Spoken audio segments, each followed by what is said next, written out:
With such thoughts, I would like to invite Sister Sumaira Ehtesham of class 9.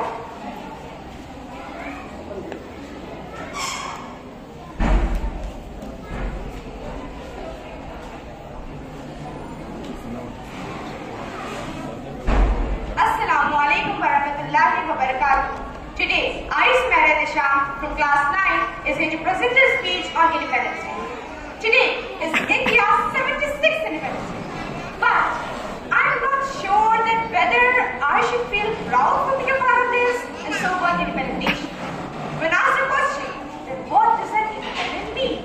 Some will say that people have freedom of speech, some will say that people have freedom to live their life in their own way, and some will say that people do not have to follow anybody's slavery.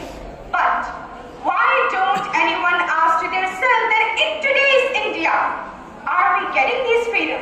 I mean, is our country really independent?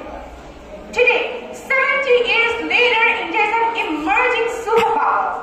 But even today, despite so many years, there are many things that we still need freedom from.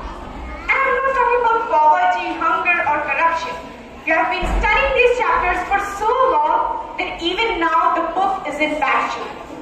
This time around, we are talking about some new chapters that maybe if we study them in time, we might be able to pass with them.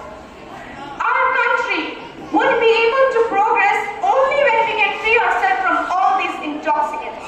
And number one from them is freedom from paid media and journalism. No matter what the situations are in the country or what crisis the country is going through, the paid media and journalism is busy preparing its own dish. Not showing the reality, but instead showing the things that they are paid to show. And not only freedom from paid media, we also need freedom from fake news. No matter what the subject is, be it news on CAA, RAHMAT, COVID cases, you will always get fake news. It doesn't matter which variety you ask for. It is almost like choice, right? You get what you ask for. And next is freedom from intolerance. We are living in a country where if a girl is wearing jeans or short dresses, then people have problems. And if she is wearing hijab, then people also have problems. India might be called a free country, but people do not have freedom of privacy. In India, everyone is so free that they want to put their nose in everyone's matter. We secured independence in 1947, and it's not like we haven't achieved anything after independence.